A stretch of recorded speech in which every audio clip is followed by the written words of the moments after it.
ஒரு சிறிய கிராமத்தில் ராஜு என்ற ஏழை விவசாயி இருந்தான். அவனுக்கு மனைவி, 2 பிள்ளைகள், ஒரு சிறிய வயல் மட்டுமே இருந்தன. ஆனால் அவன் எப்போதும் மனதளவில் மகிழ்ச்சியாகவே இருந்தான். ஒரு நாள் அவன் வயலில் வேலை செய்து கொண்டிருந்தபோது ஒரு பானை ஒன்று கிடைத்தது. அதற்குள் நிறைய பொன் நாணயங்கள் இருந்தன. அவன் ஆச்சரியத்துடன் அதை பார்க்கின்றான்.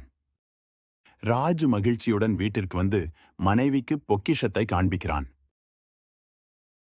ஆனால் அவன் மனைவி சொன்னாள், நாம் கடினமாக உழைத்து வாழ்ந்து வருகிறோம். இந்த செல்வம் நம்மை பெருமையாக மாற்றிவிடக்கூடும். நாம் இது குறித்து மன்னருக்கு தெரிவிக்க வேண்டும். ராஜு உடனே அரசரிடம் சென்று கிடைத்த பொக்கிஷம் அவரிடம் ஒப்படைத்தான். மன்னர் ராஜுவின் நேர்மையை பார்த்து ஆச்சரியப்பட்டு, நீ நேர்மையானவன். உண்மையான செல்வம் நேர்மையும் நல்ல பண்புகளும் தான்.